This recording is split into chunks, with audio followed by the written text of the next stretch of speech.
American Council of Trustees and Alumni. Welcome to committee. Good morning. Good morning.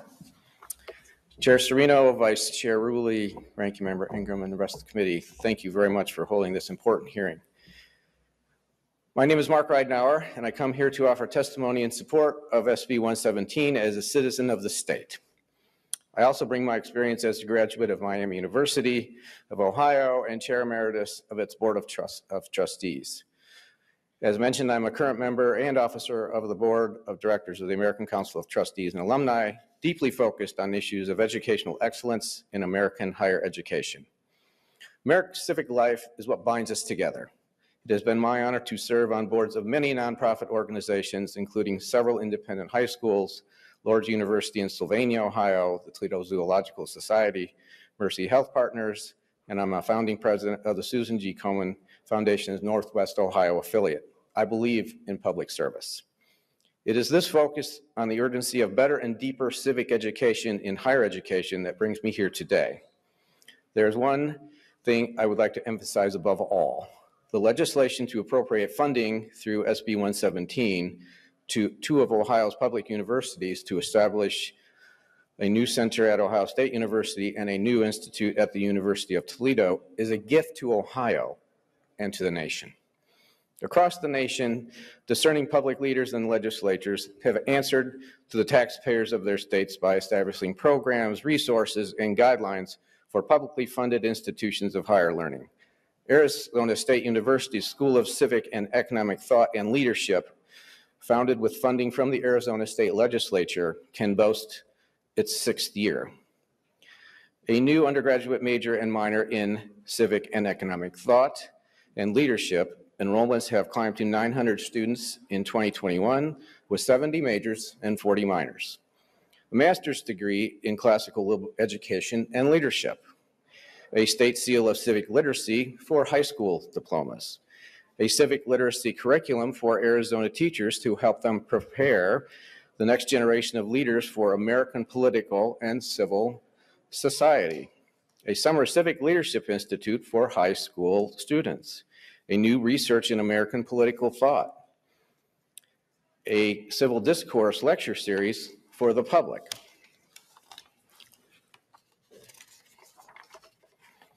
I raise the Arizona State model not to say that is precisely what these two great Ohio institutions should develop, but to show the vast potential that such new independent institutions or centers can have to provide educational opportunities that just haven't been happening on campuses around the nation. Such centers or institutes represent a growing national movement. Witness the Hamilton Center at the University of Florida, the newly proposed School of Civic Life and Leadership at the University of North Carolina at Chapel Hill, and the Institute of American Civics at the University of Tennessee. Ohio should not be left behind. The commitment of these institutions is to open debate and discourse and to intellectual diversity addresses a desperate need both on campus and in American society at large.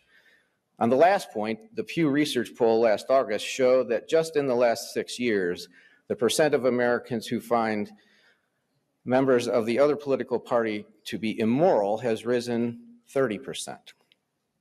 The charge of unintelligent has risen 20%. As a nation, we are in peril when we exile the better angels of our nature and demonize rather than talk openly as citizens of a free society. It is time for higher education to be part of the solution. That is one of the reasons I cherish the intent of SB 117. I speak now as a former board chair of Miami University of Ohio. The responsibilities charged to the boards of trustees in SB 17 are fully appropriate and in line with the notion of shared governance. Too often, the adjective shared is elided from our understanding of shared governments. Trustees cannot and must not abandon their duty to be the guardian. Their role is far more important than selecting the president and approving the budget. They are the critical interface between the educational imperatives of the campus and the needs of business, industry, government, and society at large. It indicates no disrespect to faculty expertise for the trustees appointed by the governor, indeed for legislators elected by the people.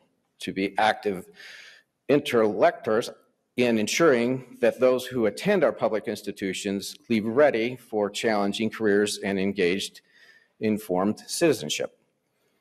When those who answer the public recognize the need for new programs and new academic requirements, they are acting in accord with shared governments and academic freedom. I say bravo to Senator Serino and Macaulay for sponsoring this bill. My only quibble is that it is not sufficiently expansive. We need such a center at my University of Ohio, and I am sure there are other public universities in the states that would welcome such opportunities. If a tall red-haired gentleman from Virginia past named Thomas Jefferson were to stride into this room, I anticipate he might say something to this effect. When my fellow commissioners for the University of Virginia met on August 4th, 1818 at the Rockfish Gap Tavern back then, we knew how to schedule a board meeting. We acknowledged that we were there to answer to the requirement of the legislature for the development of the higher branches of education. And we were very specific about what that meant: to form the statesmen, legislatures, and judges on whom public prosperity and individual happiness are so much to depend, to expound the principles and structure of government. Good sirs, I applaud you for doing exactly what the elected representatives of the people should do. I cannot add to what I imagine Thomas Jefferson would have said. Thank you for the opportunity to offer respectfully my own thoughts as a citizen of Ohio and those of ACTA and our chairman, a Nevada resident and another proud Miami graduate, John Altman. Classic liberal arts studies is not a quagmire. It is an opportunity to be excellent and to restore our traditions of debate, academic exploration, and free expression. Thank you for your attention. Thank you, Mr. Ridenour. Questions for the witness? Senator Rowley. So I want to thank you for coming for testifying today. And my question is going to be your opinion about opening up diversity in teaching law. And when I first read this bill, I have two people that are very close to my life that are involved. My oldest brother, Nick, was one of the founders of the Duke University Democrats and is an environmental lawyer in Los Angeles. And my best friend is former state senator Sean O'Brien, who's now a judge in Trumbull County. Both these gentlemen sit on the opposite sides of the aisle, as I do.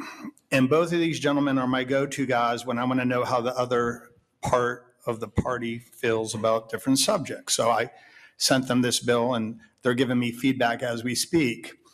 But you mentioned something about how the demonization of belief and how that's running rampant through our country right now.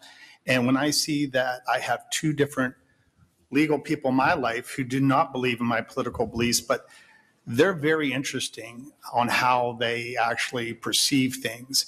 Do you think this bill is going to open that up for us? I think what this bill does, and once again, I said expansion when possible or through private funds. So let me back up a second. One of the things that ACTA does is supports a program called Braver Angels. Braver Angels is adopted by students and faculty at institutions to teach you how to do real debate with Robert's rules. So part of the problem that I think we have in this country is not being able to share those conversations and go away as acquaintances and friends. And we have become so polarized and everybody has to take a position, and sometimes to a point, even at the intellectual level, of not sitting back and considering how we could come to some sort of resolution. I mean, you guys do that all the time in government. You have to come to a resolution. That's what this is all about. So I think it's certainly a step. I think we have a long way to go. I think the press is part of the problem. I could give you all kinds of other opinions.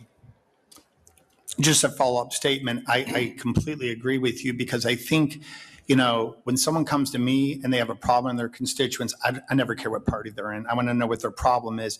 And I think what you're describing is this is the benefit of the order, of the people, of our society, and of the great republic. And if we don't get there, the republic will die. So I thank you for your testimony today. Great. Other questions? Senator Ingram? Thank you, Mr. Chair. Thank you very much for your testimony, because I think understanding civics is very important. Unfortunately, we are where we are today, and the discourse is there, and it's not very civil. And so sometimes when we're looking at creating ways to have that discourse. We lean one side to the other. My concern is, and maybe you can help me with the Arizona example that you gave, who determines what actually is being taught or what is covered in those courses? Say, for instance, that the high school students take to get their certificate, and what is there at Arizona or what is planned to be at Toledo or even at the Ohio State. I'm going to give you a short answer, and then I'm going to leave the specifics to the state, to my colleague who is here from Washington, D.C., who will testify in a moment. Who determines the overall program of what's called SCETL in Arizona is SCETL. It is independent of the university as we would traditionally know it going through the provost's office. So it's a very unique model, and I believe these other institutions that I spoke of are designed in a very similar manner. But I'll let Nick answer the question about the high school. Certainly, I'll wait for Nick. Thank you. I have a couple of questions, Sure. if I could. And it's just a reminder, all the questions, responses go through the chair, if you would, just a protocol issue. So on the civics issue, again, sort of continuing that discussion here, what is your assessment based on your experience and your time at with Miami as well? How would you assess the level of general understanding of civics issues, history of our country, founding documents, and so on? All of our history, the good, the bad, and the ugly, certainly, that you see in people in generations behind us today. Yeah, they need a lot of help. Mr. Chair, I think that overall we have abandoned teaching true liberal arts and civics, history in particular. ACTA does a report every 2 years now. It's called What Will They Learn? We survey every university in the country, and it's fairly startling how little history in particular is being taught. And I think that's a miss on what we have done to our children and grandchildren. I think there's an opportunity to bring that back, but it needs a lot of work. Humanities in general have been under attack at universities, I think for many, many of the wrong reasons.